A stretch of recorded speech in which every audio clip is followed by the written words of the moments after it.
হয়তো মুখ্যমন্ত্ৰী মানুহ ক'লে ছাতি এটা আহি যাব, কিন্তু মই এটাই কথা বুজো যে আপোনালোক আমি ৰ'দ হ'ব বৰষুণ হ'ব কোনো কথা নাই, বিজেপিক জিকাছে,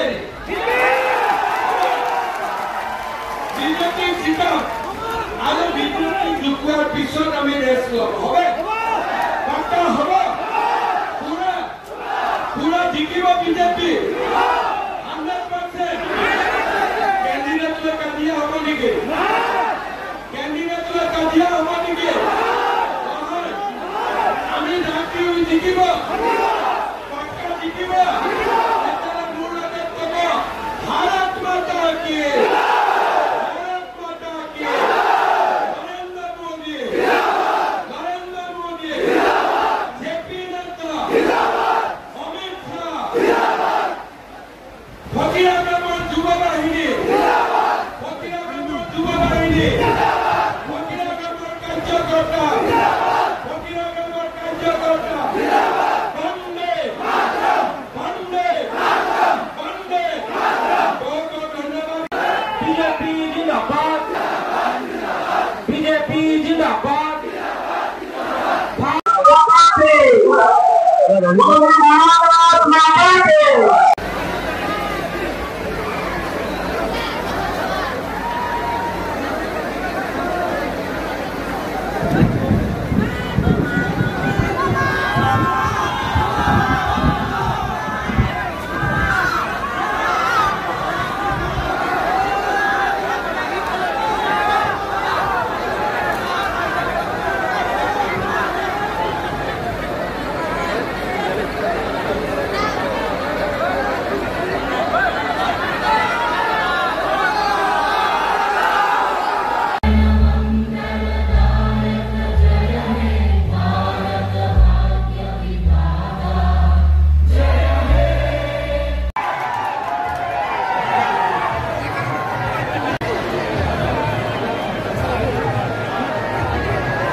শ্ৰদ্ধা ৰাইজ, আমাৰ বিটিআৰৰ ইলেকশ্যন আগষ্ট মাহত ডিক্লেয়াৰ হ'ব আৰু পূজাৰ আগতে বিটিআৰৰ ইলেকশ্যন হ'ব আৰু পূজাৰ পিছত আমি নিজক প্ৰস্তুত কৰিব লাগিব যাতে অহা বছৰ এপ্ৰিলত যেতিয়া বিধানসভাৰ ইলেকশ্যন হ'ব তেতিয়াও যাতে আমি অসমত চৰকাৰ গঠন কৰিব পাৰোঁ।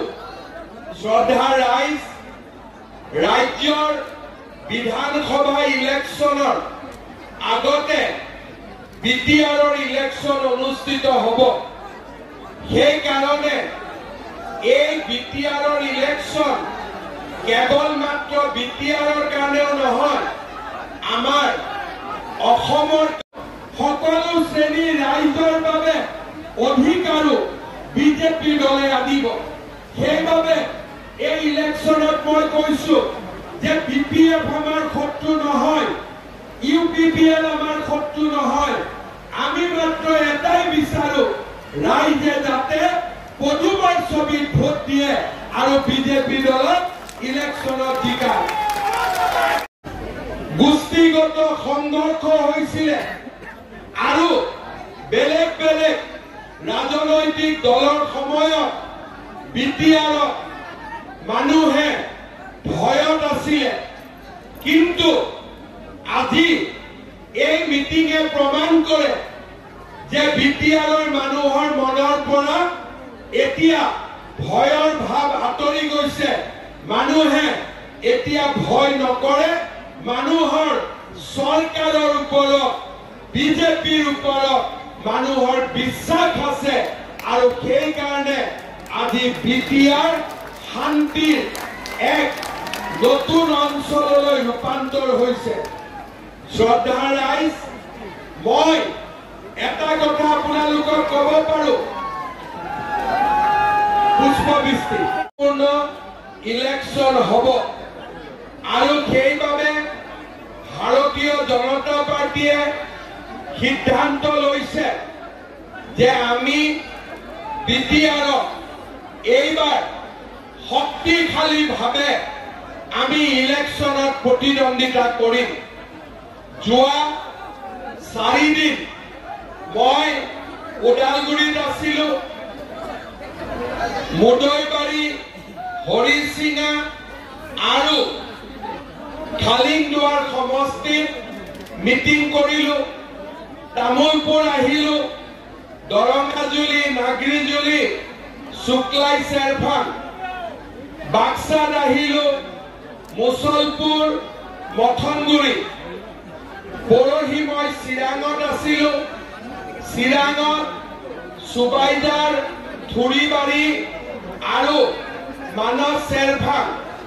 আজি আমি ৰাতিপুৱাই দতমাত সভা কৰিছিলো। পুলিচৰ পোষ্ট লাগে নেকি? লাগে। আজি গৰীব দুখীয়া লৰাইও মোক কয় যে দাদা পুলিচৰ পোষ্ট কেতিয়া ওলাব? কাৰণ সকলোৰে মনত বিশ্বাস আছে যে পুলিচৰ চাকৰি দিবৰ বাবে হিমন্ত বিশ্ব শৰ্মাই 1 টকাও ঘোষ ল'ব নিদিয়ে, 1 টকাও ঘোষ নাখায়। আজি অসমৰ মানুহৰ বিশ্বাস আছে যে অসমত চাকৰি পাবৰ কাৰণে কাকো আমি ঘোষ দিব নালাগে।